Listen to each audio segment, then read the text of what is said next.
ずっと大好きだった隣人のお兄さんトンファー、あの人が引っ越してしまった日から不運の時間は止まったままだった。大学で再び目の前に現れた再会は偶然なんかじゃない。不運は自分でも気づかないほど必死に彼を追いかけてここまで来たのだ。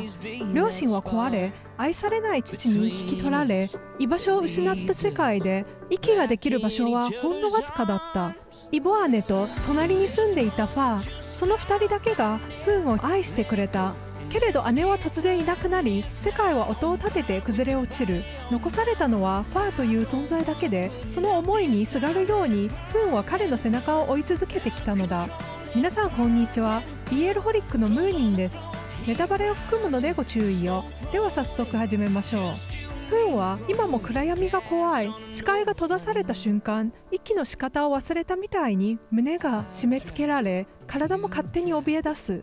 そんな夜、亮が突然停電し、頭に浮かんだ名前は一つしかなかった。電話の向こうで声を聞いた瞬間、張り詰めていた何かが崩れ落ちる。ファーは迷いなく迎えに来て、そのまま自分のアパートへ連れ帰り、何も聞かずに寄り添い、ベッドを譲り、眠るまで手を握って離さなかった。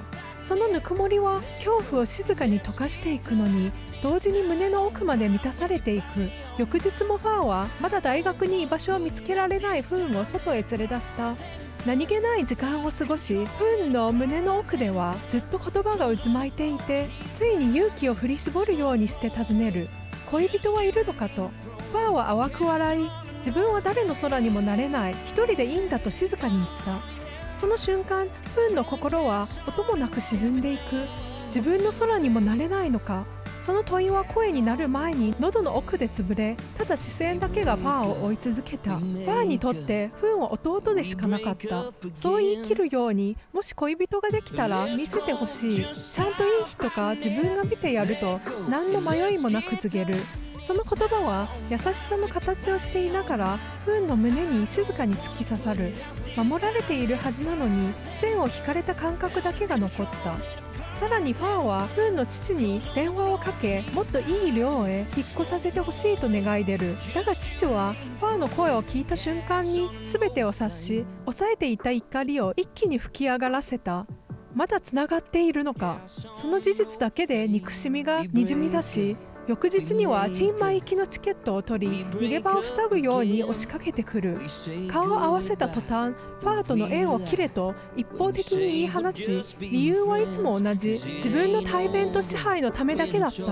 そして最後には、お前なんか生まれてこなければよかったと何度も繰り返してきた言葉で不運の存在そのものを踏みにじった。それでも不運は父を切り捨てることができなかった。どんな言葉で踏みにじられても、あの人は唯一の肉親でいつか振り向いてくれるかもしれないという淡い幻想だけが心に残っていた。不運はすでに一つの約束に縛られていた。口に出した瞬間から胸の奥で何かが壊れると分かっていながら、ファーとの関係を断ち切ると決めていたのだ。だからその前に最後だと言い聞かせるようにして思い出を作りに出かける。そして帰ってきた日から不運は自分の感情ごと切り捨てるようにわざと冷たい態度を選んだ。突然理由もわからないまま突き放され、ファーは行き場のない気持ちを友達にこぼす。話を聞いた友達はそれを弟に向ける感情じゃないとはっきり告げるのに、ファーは必死に首を振り、あくまで弟だと言い聞かせるように断言する。そうやって自分の気持ちに名前を付けないまま、ファーはもう一度不運に近づこうとする。けれどその頃、不運はすでに熱にうなされ、心も体も限界を迎えていた。不運をそのまま家に連れ帰り、薬を飲ませ、何も言わずにそばで眠る。触れ合う距離の近さが逆に別れを決定的にしてしまう夜だった。不運はこらえきれずに涙を流しながら、声に出せない最後の別れを心の中で何度もなぞる。翌朝、目を覚ましたファーの隣に不運の姿はもうなかった。ファーは自分が何かしてしまったのではないかと必死に思い返し、ドア越しに謝り続ける。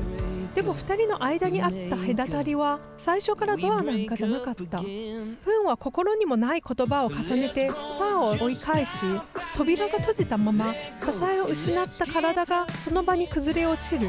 その洗濯の痛みだけが静まり返った部屋に残っていた。また次回お会いしましょう。ではでは。